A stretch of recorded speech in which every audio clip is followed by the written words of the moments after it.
Hoy os estoy saludando desde nuestro local de la Iglesia Evangélica en Pontevedra y lo hago así porque creo que es el lugar apropiado para anunciaros que, si Dios lo permite, el miércoles que viene, 3 de junio, vamos a retomar nuestros cultos. Luego, seguidamente, el domingo 7 de junio, tendremos nuestra primera reunión de domingo, y de todo esto os hemos informado ya esta mañana a través de un correo electrónico, pero seguiremos informando a la congregación porque hay una serie de medidas sanitarias y regulaciones del gobierno que hemos de seguir. Así que tomaremos el tiempo suficiente para que todos entendamos estas regulaciones, estos aspectos y detalles a tener en cuenta. Pero ahora quiero, invitaros a tomar vuestras Biblias, ahí donde estáis, en vuestras casas, y abrir la palabra de Dios en Filipenses capítulo 2, para continuar con nuestro estudio de esta carta. Este estudio que hemos llamado Confinados en casa, confiados en Cristo. La primera parte de este título ya parece que la vamos dejando atrás, pero confiados en Cristo es realmente lo que queremos que marque nuestra vida, sea cual sea la circunstancia por la que estamos pasando. Así que Filipenses capítulo 2, y vamos a comenzar nuestra lectura en el versículo 12. Filipenses 2, 12. Dice así la palabra del Señor: Por tanto, amados míos, como siempre habéis obedecido, no como en mi presencia solamente, sino mucho más ahora en mi ausencia, ocupaos en vuestra salvación con temor y temblor, porque Dios es el que en vosotros produce así el querer como el hacer por su buena voluntad. Haced todo sin murmuraciones y contiendas, para que seáis irreprensibles y sencillos hijos de Dios, sin mancha, en medio de una generación maligna y perversa, en medio de la cual resplandecéis como luminares en el mundo, asidos de la palabra de vida, para que en el día de Cristo yo pueda gloriarme de que no he corrido en vano, ni en vano he trabajado. Y aunque sea derramado en libación sobre el sacrificio y servicio de vuestra fe, me gozo y regocijo con todos vosotros. Y asimismo, gozaos y regocijaos también vosotros conmigo. En una ocasión, un grupo de religiosos llamados herodianos se acercaron a Jesús tratando de tentarle y sorprenderle en alguna falta. Y le hicieron una pregunta sobre el impuesto que estaban obligados a pagar al César. De esta escena surge una de las respuestas más admiradas y conocidas de Jesús: a César lo que es de César y a Dios lo que es de Dios. Los enemigos de Jesús querían ver si sería capaz de traicionar al pueblo judío afirmando la soberanía de Roma, o si sería capaz de declararse en rebeldía contra el César. Pensaban que con cualquiera de estas dos respuestas podrían acusarlo de algo reprobable. Pero Jesús sabiamente sostuvo la legalidad de obedecer a las autoridades establecidas, a César lo que se le debe, y a la vez afirmar la soberanía de Dios, y a Dios lo que es de Dios. Dios no quiere que desobedezcamos a aquellos que Él pone para ser autoridad. Pablo lo dice claramente en Romanos capítulo 13, versículo 1, sométase toda persona a las autoridades que gobiernan, porque no hay autoridad sino de Dios, y las que existen por Dios son constituidas. Y en estos días estamos viendo ejemplos de desobediencia a nuestro alrededor. Pero Dios no solo quiere que obedezcamos a aquellos que Él ha puesto en autoridad, sino también que le obedezcamos a Dios, que le obedezcamos a Él. Dios también demanda obediencia a los suyos. ¿Qué es lo que es de Dios? Bueno, nuestras vidas, nuestro tiempo, nuestro cuerpo, Pablo le dice a los corintios, en 1 Corintios capítulo 6, versículos 19 y 20, ¿o no sabéis que vuestro cuerpo es templo del Espíritu Santo, que está en vosotros, el cual tenéis de Dios, y que no sois vuestros? Pues por precio habéis sido comprados. Por tanto, glorificad a Dios en vuestro cuerpo y en vuestro espíritu, los cuales son de Dios. O Pablo, en otra ocasión, escribiendo a los Efesios, en el capítulo 5 y versículo 15 de esta carta, por tanto, tened cuidado como andáis, no como insensatos, sino como sabios, aprovechando bien el tiempo, porque los días son malos. Así pues, no seáis necios, sino entended cuál es la voluntad del Señor. Y aún un pasaje más, Pablo escribiendo a los Romanos, en el capítulo 14, versículo 7, dice allí, porque ninguno de nosotros vive para sí mismo, y ninguno muere para sí mismo.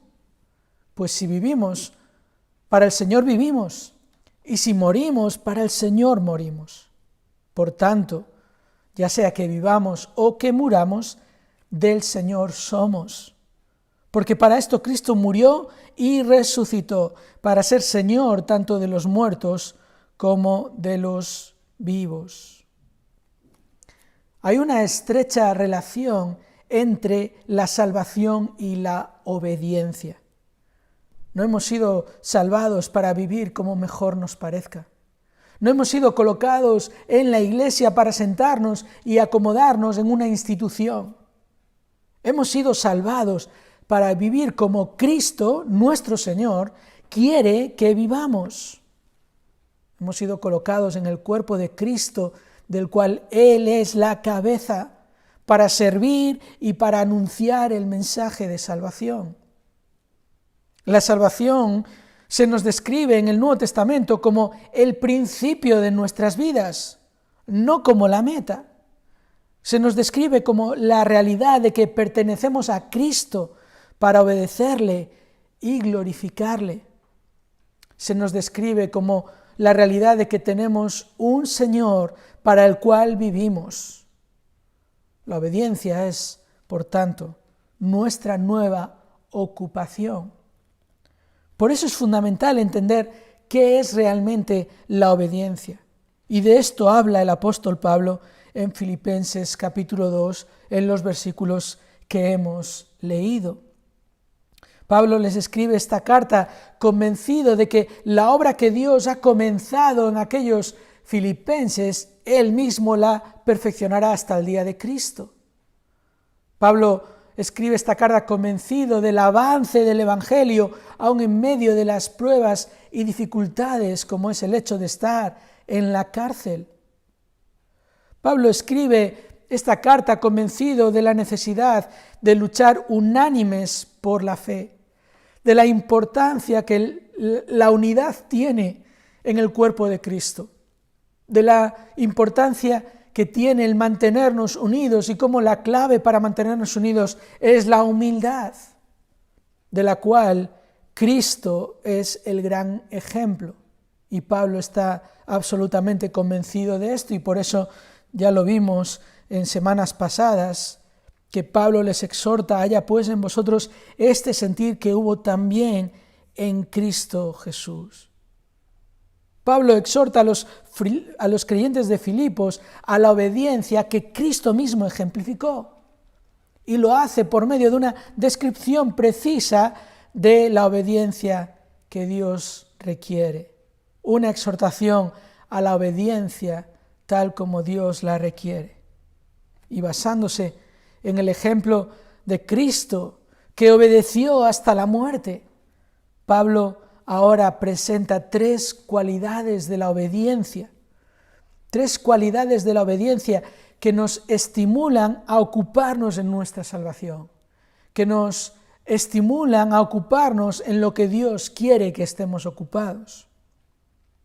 La primera de estas cualidades la encontramos en los versículos 12 y 13, y es que la obediencia que Dios requiere es consciente. Lo primero que Pablo afirma en este pasaje es que la obediencia es consciente, Es decir, el creyente es consciente que la relación con Dios ocurre en términos de obediencia, de sumisión a la voluntad de Dios. Una obediencia como Dios la requiere es aquella que es consciente de la realidad que la salvación mismo conlleva. Pablo comienza por recordarles que su obediencia no dependía de la presencia del apóstol. Fijaos, versículo 12, por tanto, amados míos, como siempre habéis obedecido, no como en mi presencia solamente, sino mucho más ahora en mi ausencia. Ellos están continuamente ante Dios. Es lo que Pablo está tratando de mostrarles aquí. El apóstol no estaba y él pensaba que iba a poder visitarles otra vez, pero sea que fuera a visitarles o no, ellos tenían que ser conscientes de la responsabilidad que tenían para con Dios. Y para los filipenses posiblemente era más fácil obedecer a Dios cuando Pablo estaba con ellos. Pero no dependía de la presencia de Pablo, sino del discernimiento de su propia responsabilidad. De la misma manera nos puede ocurrir a nosotros. Es más fácil vivir como creyente cuando estamos entre creyentes. Es más fácil hacer la voluntad de Dios cuando estamos rodeados de otros que hacen la voluntad de Dios. O incluso cuando estamos delante de los ancianos, de las autoridades que Dios ha establecido en la iglesia. Pero la obediencia es cuestión de recordar nuestra responsabilidad ante Dios, nuestra ocupación. Ocupaos en vuestra salvación con temor y temblor, como siempre habéis obedecido, mucho más ahora en mi ausencia. El mandato principal de este pasaje es la dedicación continua que un creyente debe tener a su salvación. Y es importante explicar en este punto que Pablo no está hablando aquí de la adquisición de la salvación. Pablo no está diciendo que la obediencia es lo que nos va a dar la salvación. No es por obras, no es por méritos propios, es por la gracia de Dios, es la obra que Dios comenzó en nosotros, la cual Él perfeccionará hasta el día de Cristo. La salvación es una obra de Dios.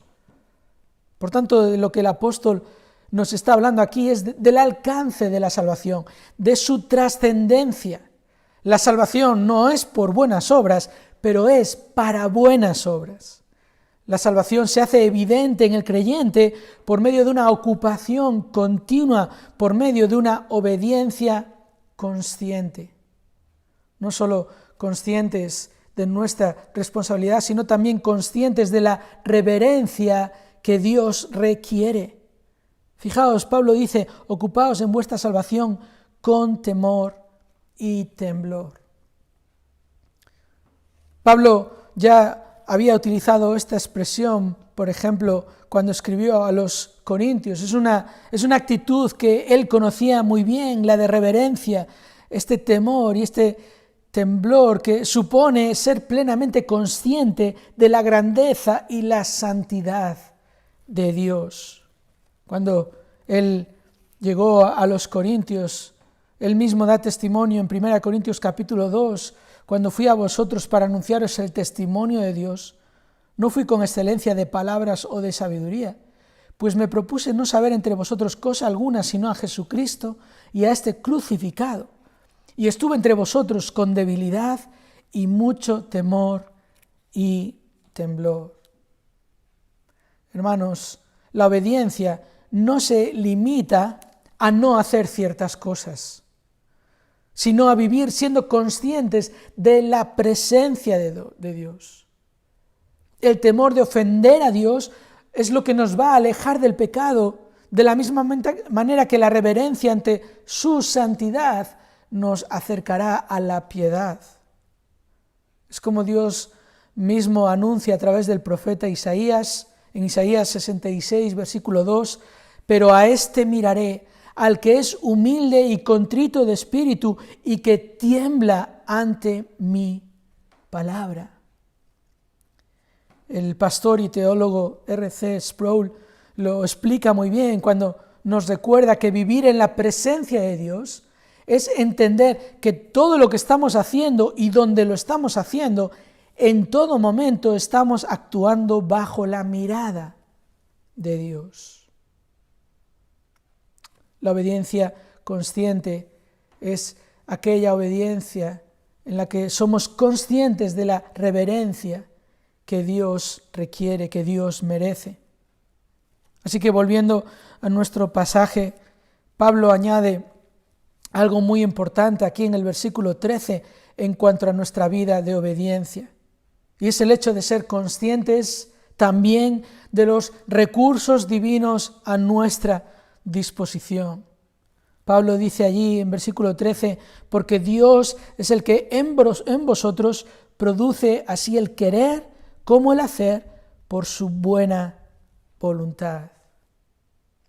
Nosotros crecemos a la imagen de Cristo a medida que le obedecemos y Dios obra poderosamente en nuestra voluntad y en nuestra conducta.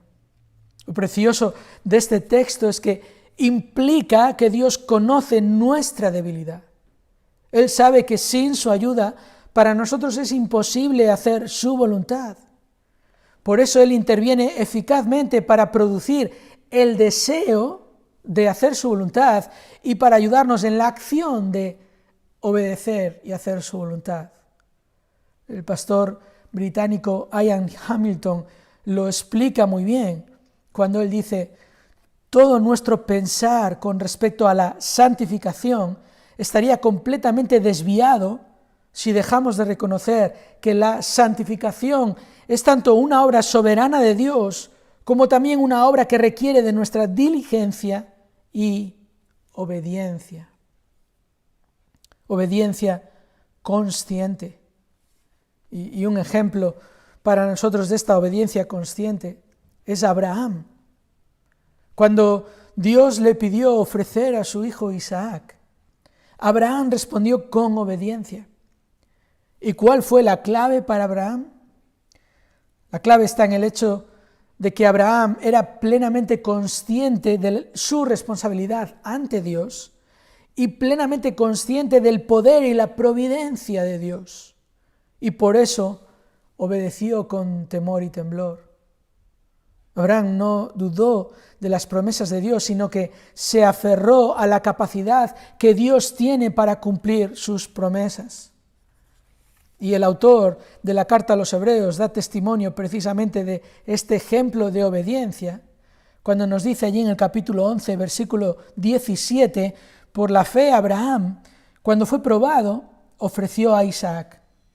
Y el que había recibido las promesas ofrecía su unigénito, habiéndosele dicho: en Isaac te será llamada descendencia, pensando que Dios era poderoso para levantar aún de entre los muertos, de donde en sentido figurado también le volvió a recibir. De la misma manera, nosotros debemos también obedecer a Dios.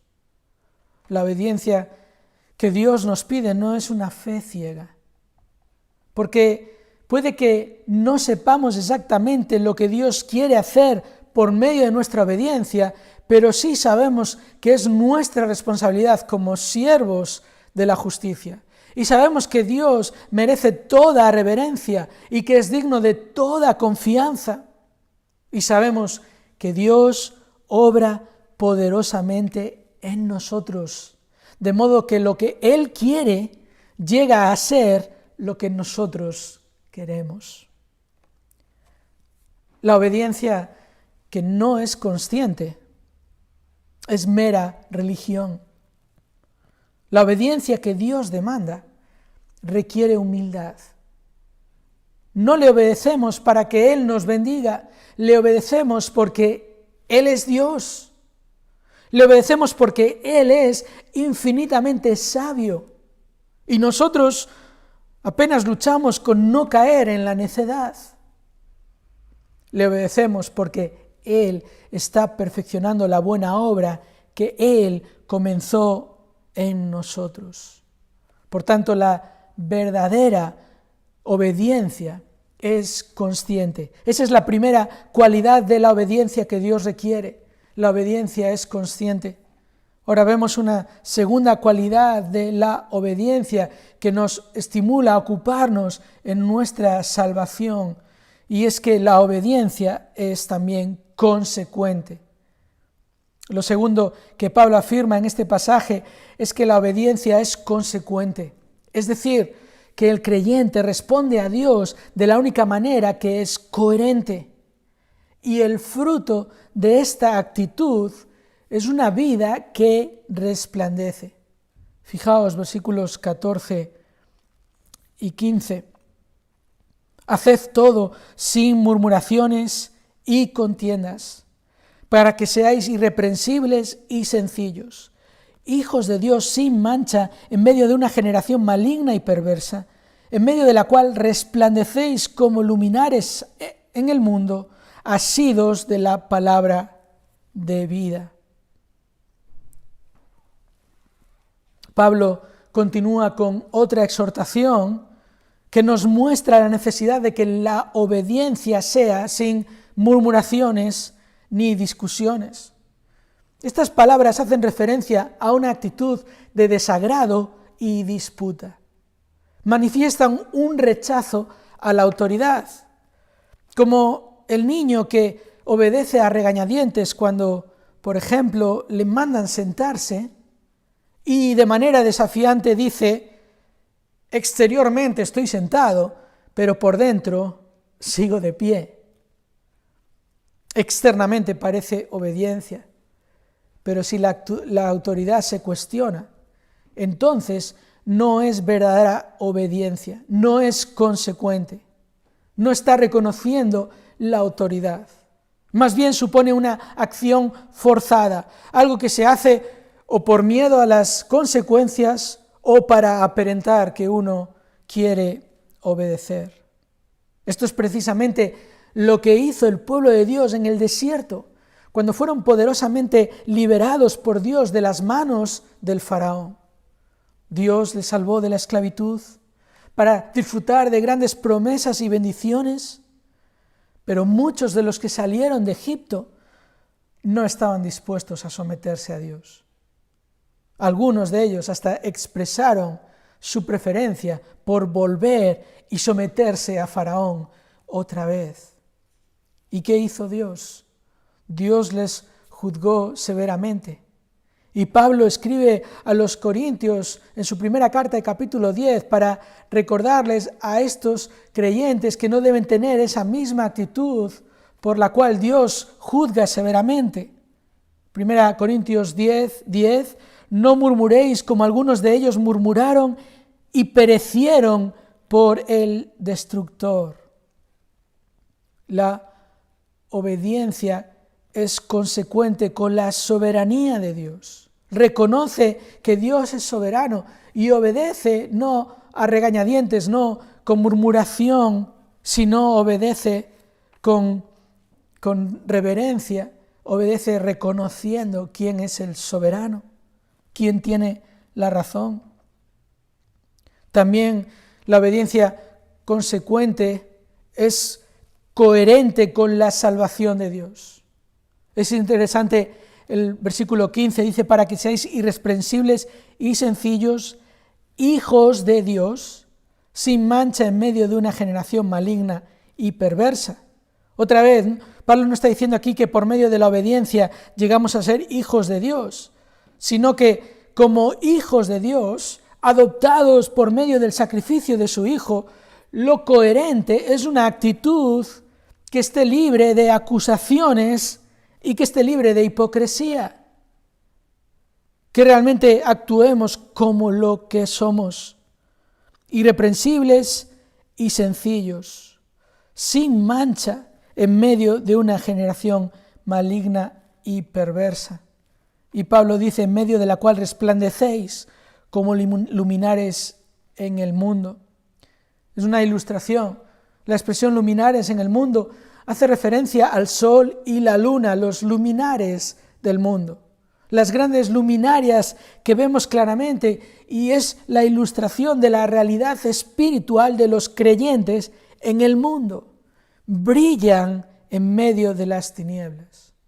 Por medio de su obediencia consecuente, resplandecen en medio de la generación que desobedece a Dios. Allí donde hay una distorsión y una perversión de lo que Dios diseñó y planificó para el ser humano, los hijos de Dios manifiestan lo que el ser humano debería ser. Por eso Jesús llamó a sus discípulos a brillar en el mundo por medio de su obediencia. Por eso dice allí el Señor Jesús en Mateo capítulo 5 y versículo 14, vosotros sois la luz del mundo. Una ciudad asentada sobre un monte no se puede esconder, ni se enciende una luz y se pone debajo de un almud, sino sobre el candelero y alumbra a todos los que están en casa. Así alumbre vuestra luz delante de los hombres, para que vean vuestras buenas obras y glorifiquen a vuestro Padre que está en los cielos.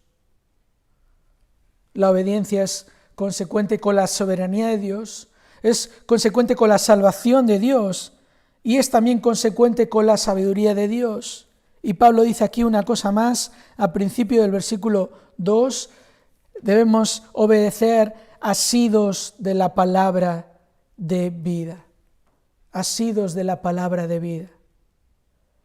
Pablo explica que la obediencia consecuente implica sostener en alto la palabra de Dios. El apóstol deja aquí ver su fuerte convicción en la palabra de vida, ese poderoso mensaje del Evangelio que trae vida a los que están espiritualmente muertos, que obra poderosamente para que podamos obedecer a Dios, en contraste con aquellos que desprecian la palabra de Dios y no le obedecen. Pablo es un gran ejemplo de obediencia consecuente a la sabiduría de Dios. Lo podemos ver en su estrategia para evangelizar en cada ciudad a la que llegaba. Cuando llegó a Tesalónica, por ejemplo, Pablo explica cómo confió en el Evangelio de Dios, a pesar de cómo había sido perseguido en Filipos precisamente por predicar esta palabra de vida. Allí en el capítulo 2 de 1 Tesalonicenses, Pablo dice: porque vosotros mismos sabéis, hermanos, que nuestra visita a vosotros no resultó vana. Pues habiendo antes padecido y sido ultrajados en Filipos, como sabéis, tuvimos de nuevo en nuestro Dios para anunciaros el Evangelio de Dios en medio de gran oposición. Porque nuestra exhortación no procedió de error ni de impureza, ni fue por engaño, sino que según fuimos aprobados por Dios para que se nos confiase el Evangelio, así hablamos, no como para agradar a los hombres, sino a Dios que prueba nuestros corazones. Este es un gran ejemplo, que se puede demostrar con hechos. Pablo llega a Tesalónica después de haber sido perseguido en Filipos, y cuando llega allí él no decide cambiar el mensaje que le había traído tantos problemas en aquella ciudad.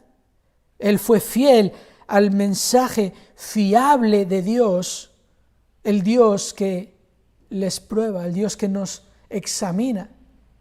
Pablo fue fiel a la palabra que trae vida, porque él sabe que esa es la palabra fiable de Dios, la palabra que no tiene error, ni impureza, ni engaña, y además porque Pablo era consciente de la presencia de Dios en su vida y por tanto actuó de manera consecuente, predicando este evangelio y no ninguna otra cosa. Es lo mismo que ya mencionamos anteriormente cuando llegó a Corinto, predicando a Cristo crucificado, dice Pablo. Un mensaje que no descansaba en palabras persuasivas de sabiduría, no descansaba en las habilidades humanas ni en los pensamientos humanistas, sino en el poder del Espíritu Santo. De la misma forma debemos obedecer nosotros a Dios, obedecer siendo consecuentes con su soberanía, con su salvación, con su sabiduría, sin cuestionar sus mandamientos porque Él es soberano, sin caer en las actitudes del mundo porque ahora somos hijos de Dios, sin dejar de confiar en el poder que la palabra de Dios tiene para salvar a los pecadores, para santificar a los creyentes. Por tanto, la obediencia que es nuestra ocupación es una obediencia consciente, es una obediencia consecuente. Y hay una tercera cualidad que observamos en este pasaje, en los versículos del 16 al 18, y es que la obediencia que Dios requiere es una obediencia complaciente. Esta tercera cualidad, obedecer con gozo, podríamos decir, tiene que ver con la recompensa de nuestra obediencia, el fruto de nuestra obediencia, aún lo que Dios hace a través de nuestra obediencia. Y lo más llamativo es que para Pablo no se trata de una recompensa personal, de una recompensa individual, sino más bien el gozo de servir a Dios y el gozo de ser útil a los demás. Pablo dice, para que en el día de Cristo yo pueda gloriarme de que no he corrido en vano, ni en vano he trabajado. Y aunque sea derramado en libación sobre el sacrificio y servicio de vuestra fe, me gozo y regocijo con todos vosotros.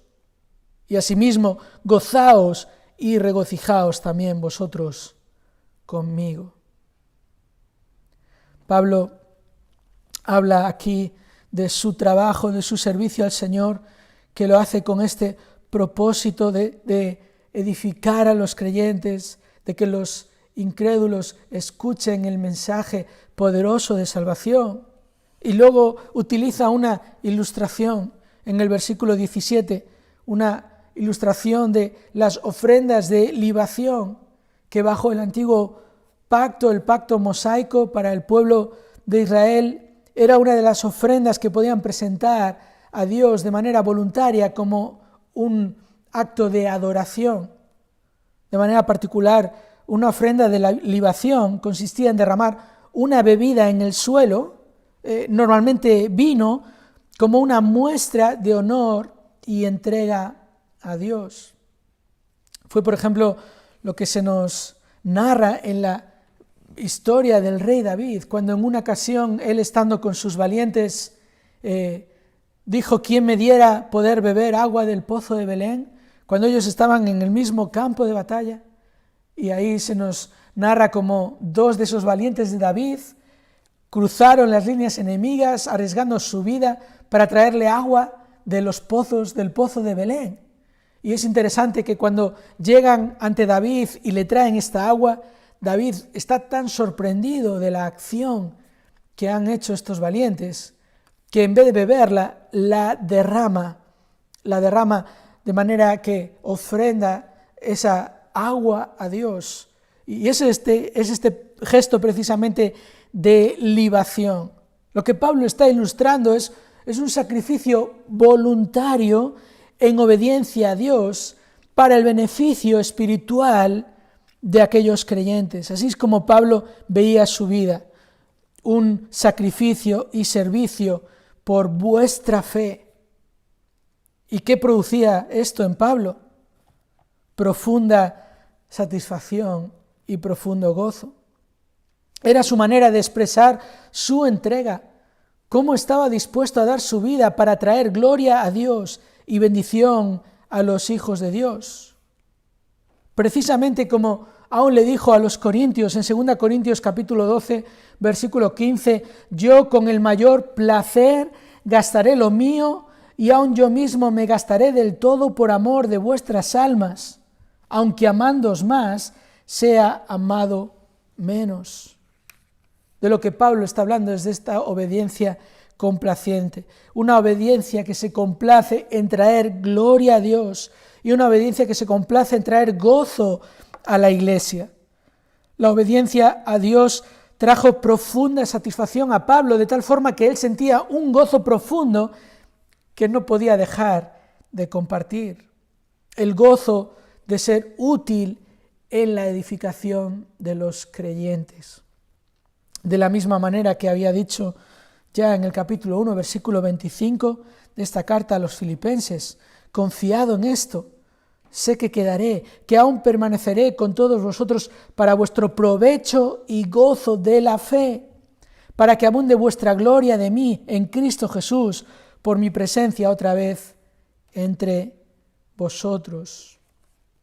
Es en este sentido que el apóstol Pablo exhorta a los creyentes a tener la misma actitud, a esperar la misma satisfacción por su obediencia a Dios.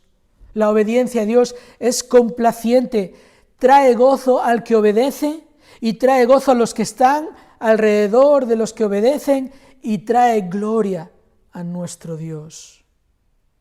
Otro ejemplo de esta actitud de obediencia complaciente es precisamente Timoteo, el fiel colaborador de Pablo, del que vamos a ver la semana que viene. Ahí en Filipenses capítulo 2, versículo 19, Pablo les dice que les va a enviar a Timoteo. Espero en el Señor Jesús enviaros pronto a Timoteo, para que yo también esté de buen ánimo al saber de vuestro estado. Y ahora fijaos lo que Pablo dice acerca de Timoteo. Pues a ninguno tengo del mismo ánimo y que tan sinceramente se interese por vosotros. Timoteo estaba sinceramente interesado en el bienestar de los filipenses y estaba dispuesto a dejar sus propios intereses a un lado con tal de ser útil y de bendición para otros creyentes. Esta es la obediencia complaciente. Y nosotros debemos obedecer de la misma manera. Debemos obedecer a Dios como un sincero sacrificio personal que trae gloria a nuestro Señor Jesucristo y que trae gozo a los demás creyentes. La obediencia es gozosa y nunca busca el beneficio personal, sino que produce satisfacción, la satisfacción de una vida entregada a Dios y puesta al servicio de los demás. Este es nuestro llamado, la nueva ocupación del creyente, obedecer a Dios con humildad, con sinceridad y con gozo. Es la obediencia que Dios requiere, una obediencia consciente, una obediencia consecuente y una obediencia complaciente. Una obediencia como la que Cristo reflejó, como hemos visto en los pasajes anteriores. Cristo se despojó a sí mismo conscientemente para hacerse semejante a los hombres, para así poder ser el mediador entre Dios y los hombres.